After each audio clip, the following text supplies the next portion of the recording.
ସେ ହସିଦେଲା।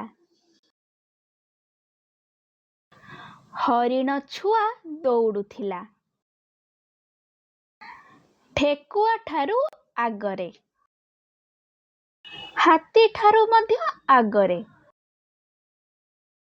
ସେ ନାଳ ପାରି ହେବା ପାଇଁ ଡେଇଁଲା। କିଛି ପୁରାତନ ଘରକୁ ପାର କଲା। ପଡ଼ିଆରେ ପଥର ପଡ଼ିଥିଲା, ଧକ୍କା ହୋଇ ପଡ଼ିଗଲା। ସେ କାନ୍ଦିବାକୁ ଲାଗିଲା। ମାଙ୍କଡ଼ ପାଦର ଯତ୍ନ ନେଲା, ହେଲେ ସେ ଚୁପ୍ ହେଲା ନାହିଁ।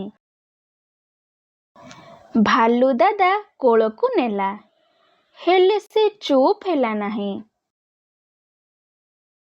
ମା ଆସିଲା, କହିଲା, ପଥରକୁ ମାଡ଼ ଦେଲି।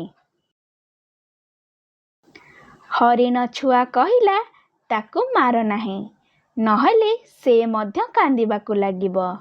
ମା ହସିଦେଲା, ସେ ମଧ୍ୟ ହସିବାକୁ ଲାଗିଲା।